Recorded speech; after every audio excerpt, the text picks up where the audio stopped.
Now that I've got the desktop up on top of the table, I'm noticing the fan noise a lot more.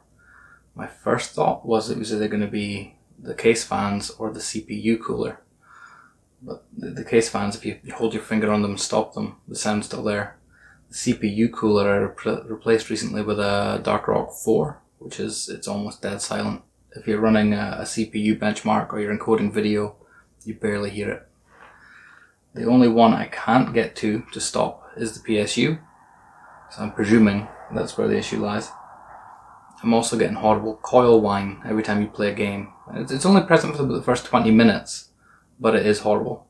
After 20 minutes, my assumption is components get warmer and the coil whine goes away. But for the first 20 minutes, it is annoying. And now that it's on top of the table, it's much, much more annoying. I've gone for this one here, which is the Corsair Rm850x. And the reason I went with this one is it's the 80 plus gold rating, so it gives you a bit more efficiency. It's 850 watts, which is, for me, a massive power supply.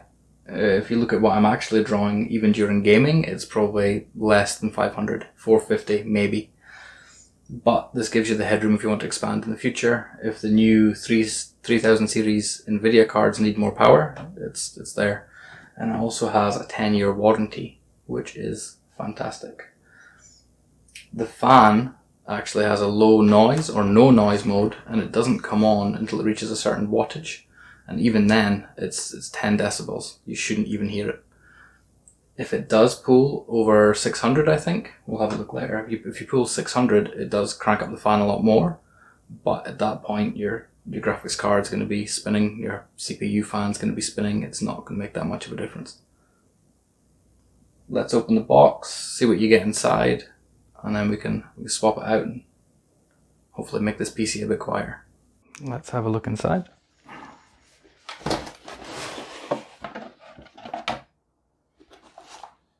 Instruction manuals.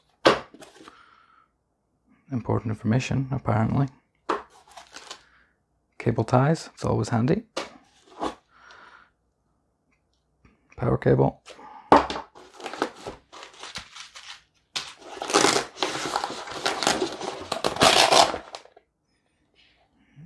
All of the modular cables we're going to need.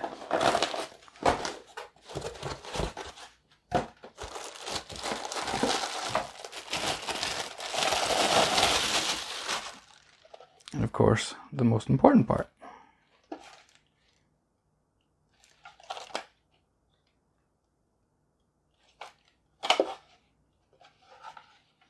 And a little note here, what does that say? Okay, a little warning that when you plug it in, the fan won't spin, so don't freak out and send it back.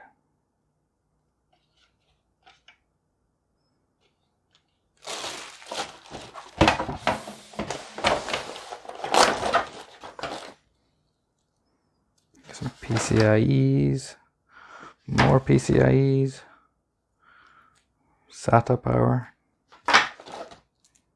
CPU cables, Molex. I guess some things maybe use Molex. More Molex. The ones that go to your motherboard. More SATA cables. More PCIe cables.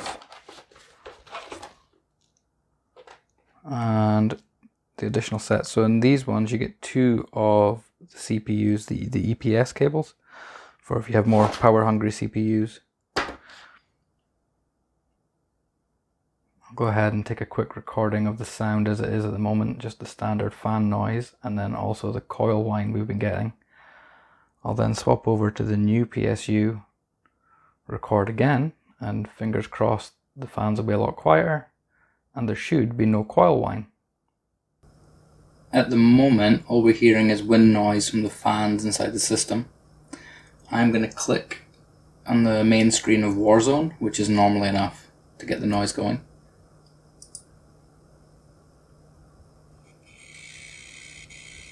And there it is.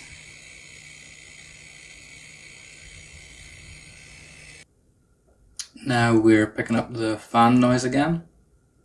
I don't know if it's going to come out on camera, but it is much quieter.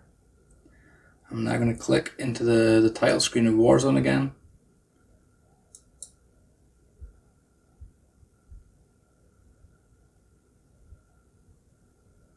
And that's it loaded up. And as you can hear, no annoying coil whine. One thing to mention when I'm in here is these cables. They seem to have some kind of capacitor or something underneath here. It's really thick, it doesn't bend, and it's made it quite hard to tidy up these cables. I do plan on buying a new case soon, so when I do that I'm going to buy braided extension cables. It should make it a bit easier to route them through and a bit easier to tidy them up as well. And that's us done. We now have a much quieter PC. We have no coil whine when we're playing games. We've got a fresh 10 years warranty. Hopefully we don't have to use it though. This is the old power supply that was in there. It was also an 850, also 80 plus gold. But it was made by OCZ and they disappeared from the market just a couple of years after I bought this. So any warranty that would have been there was pretty much useless after that.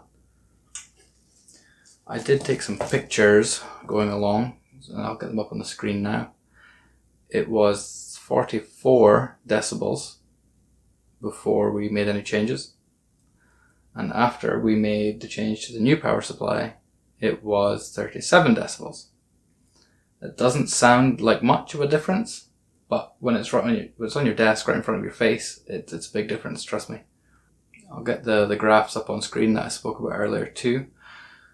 The fan, it doesn't even kick in until you get to 340 watts, which even at that point, it only makes 10 decibels of noise, and that does nothing. I think that's similar to the Dark Rock CPU cooler, and you don't hear that either. It's not until you get to 595 that the noise really starts to climb. But again, by that point, your graphics card, your CPU, everything's going to be making more noise anyway. So it's not going to be the end of the world. So the final thing to talk about is going to be the price. It was £125. That was £5 more than the 750 watt, but for the sake of £5 it seemed really silly not to do it. My verdict so far on the unit is that it's really powerful and really quiet, which is the main thing I was looking for. It does come with that 10-year warranty, so 125 may seem like a big outlay, but if you divide it by 10 years, and hopefully you never have to use the warranty, so divide it by the 10 years, and that's not much money. It gives you that peace of mind that you've got a solid power supply powering your components. It's not going to short and blow the rest of them out. Thanks for watching. If you found this useful, hit like, hit subscribe, come back and see what we've got next time.